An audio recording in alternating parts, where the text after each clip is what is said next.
Good morning students. अज आप पढ़न जा रहे हैं GSTD का मैनेजिंग सेल्फ साइकोलॉजिकल। ठीक है, फस्ट ऑफ ऑल असी पढ़ांगे स्ट्रैस। स्ट्रैस आप किहनूं कहने हैं, किसी भी तरह के आप दबाव चौन नूं कह देने stress. The nature of the job stress has been studied by scholars in a wide range of academic disciplines. Physicians, psychiatrists and researchers in management have all studied its causes and its symptoms and have defined the term in variety of different ways. For our purpose, stress is defined as the reaction of individuals to new or threatening factors in their work environments। ठीक है, stress की है जो असी मतलब किसी भी अपने काम के प्रति नहीं कर पाते या कि वो टारगेट नूं अचीव करन दा अपने दे उपर दबाव हुंदा तां उस चीज़ नूं दबाव नूं असी कह दिंदे आ स्ट्रैस। नैक्सट है सोर्सिज ऑफ स्ट्रैस। ठीक है, स्ट्रैस के की कारण ने। Stress is a reality of our everyday life. ठीक है, स्ट्रैस की आ एक जिंदगी का एक पार्ट है, एक सच्चाई है। जो आप कोई भी चीज़ करते हैं, किसी भी चीज़ के नाल आपां दबाव च आउंदे हां। There are both eustresses and distresses that come from our work and non-work lives. Our major source of stress, our major source of job stress is the job itself. The way of job is designed, the amount of time pressure and individual faces and the amount of expectations other have of a person at work can all lead to job stresses. Interpersonal relationships। ठीक है, जदों अपने दे उपर अपनी job secure नहीं हैगी या ठीक आ अपने काम करन दे तरीका किसी को नहीं पसंद आ रहा, ठीक है, या अपना टारगेट अचीव नहीं हो रहा, ताकि इस दबाव के कारण असी स्ट्रैस के विच आ जाने उसनूं बोल देने जॉब स्ट्रैस। नैक्सट है इंटरपर्सनल रिलेशनशिप्स। इंटरपर्सनल रिलेशनशिप्स की आ कि अपने जॉब प्रोफाइल के विच की आ कि अपने उत्थे नाल काम करदे स्टाफ के नाल जिहड़े अपने रिलेशनशिप्स आ वो अच्छे नहीं हैगे। ठीक है, उन्होंने की बोलते हैं आप interpersonal relationships. Interpersonal relationships are a second source of job stress.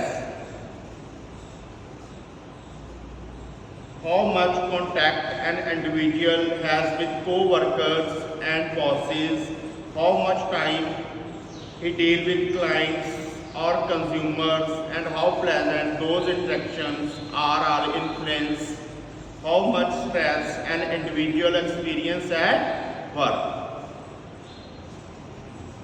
क्या साडे घर उत्थे जिहड़े संबंध ने वो सुखावे नहीं हैगे या किसी भी मतलब कामकार दे विच कोई जिहड़ा रुकावट पै रही है या कोई तंग परेशान कर रहा, उसदे नाल की असीं दबाव दे विच आ जाने।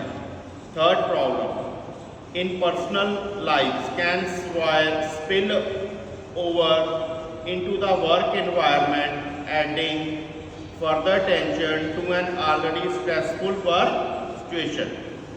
थर्ड जिहड़ा सोर्स हैगा वो हैगा पर्सनल फैक्टर्स। कुछ अपने मतलब पर्सनल कुछ अपने जिस तरह कोई कारण हो सकते अपने जिसके करके आप दबाव चाहते नाल की है कि अपना जॉब के भी फैक्टर पैंदा ते अपनी परसनल लाइफ से भी फैक्टर पैंदा है। फस्ट ऑफ ऑल असी पढ़न जा रहे हैं job characteristics. A major source of job stress is a person role in the organization. A role is simply the set of expectations that the other people in the organization have an individual in his job. Supervisors, co-workers, customers, suppliers, all of these people expect an individual to behave in certain ways. The expectations others have of an employee are unclear, in conflict, or too high for the employee to meet within the time allotted, or he experiences stress. Job characteristics, ठीक है, sources of main source of the job stress. Job characteristics ਦੇ ਵਿੱਚ stress ਦੇ ਕਾਰਨ ਕੀ ਆ, ਜਿਸ ਤਰ੍ਹਾਂ ਅਸੀਂ ਆਪਣੇ ਸਾਡੇ ਉੱਪਰ ਟਾਰਗੇਟਸ ਨੂੰ ਅਚੀਵ ਕਰਨ ਦੇ ਲਈ ਬਹੁਤ ਸਾਰਾ ਦਬਾਅ ਹੁੰਦਾ, ਜਾਂ ਕੀ ਆ ਕਿ ਸਾਨੂੰ ਕੋਈ ਵੀ ਕੰਮ ਮਿਲਦਾ ਲੇਕਿਨ ਉਹਦੀ ਟਾਈਮ ਲਿਮਿਟ ਘੱਟ ਆ, ਠੀਕ ਆ, ਉਹਦੇ ਕਾਰਨ ਵੀ ਅਸੀਂ ਦਬਾਅ ਦੇ ਵਿੱਚ ਆ ਜਾਂਦੇ ਆ, ਠੀਕ ਆ, ਉਸ ਚੀਜ਼ ਨੂੰ ਬੋਲਦੇ ਆਪਾਂ job stress. Job characteristics. Role conflict. Employees discover that different group of people in an organization have varying expectations of them, that they cannot meet all these expectations. These inconsistency and expectation associated with the role is called role conflict, which results in stresses. ठीक है, role conflict की आ कि जदों असी मतलब अपने company दे या organisation दे एक्सपैक्टेशन के मुताबिक नहीं कर पाते तो की आ वो भी साडे स्ट्रैस का कारण बनता है। रोल ओवरलोडिड। रोल ओवरलोडिड ओवरलोडिड का मतलब है कि साडे दे उपर जिहड़ा काम का बहुत ज़्यादा बोझ आ, उस बोझ के नाल भी असी दबाव दे विच आ जाने। Role overloaded is a situation in which employees feel they are being asked to do more than time. Working under time pressure is especially stressful.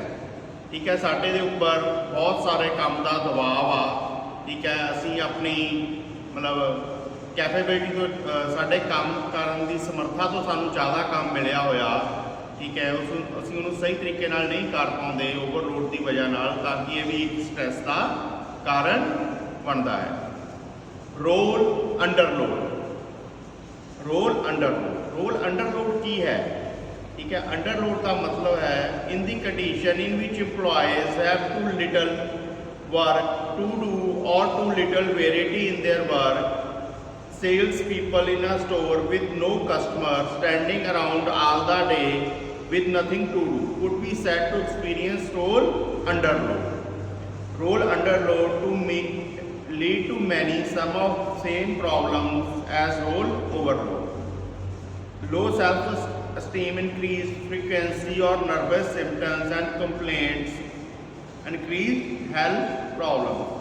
Role underload की आके सानू जो काम दिता होया, जिस तरह एक सेल्समैन एक शॉप ते है लेकिन सारा दिन ਉਹਦੇ ਕੋਲੇ कोई काम नहीं आता, ਜਾਂ कोई मतलब कस्टमर नहीं आता, उसनों आपां की बोल देने आ रोल अंडर। अगर असी सारा दिन मतलब अपनी जॉब ते हाँ लेकिन साडे कोल कोई काम नहीं आ रहा, या कोई मतलब सेल्समैन नहीं आ रहा, वो भी एक स्ट्रैस का कारण बनता है। नेक्स्ट है interpersonal relationships. A second major source of stress in organizations is a poor interpersonal relationships with others, as they supervisors, coordinates, co-workers, clients. Interpersonal relationships at work are unpleasant. Employees develop a generalized, a diffuse feeling of dread about upcoming meetings and interactions। ठीक है, जदों की आ के साडे मतलब अपनी employees दे नाल, इस तरह सुपरवाइजर नाल, कोआर्डीनेटर्स नाल, या होर जिहड़े भी साडे कलीग्स ने उन्हां नाल जिहड़े ਰਿਲੇਸ਼ਨ ਵਧੀਆ ਨਹੀਂ ਹੈਗੇ ਉਹਨੂੰ ਬੋਲਦੇ ਨੇ ਆਪਾਂ ਇੰਟਰਪਰਸਨਲ ਰਿਲੇਸ਼ਨਸ਼ਿਪ।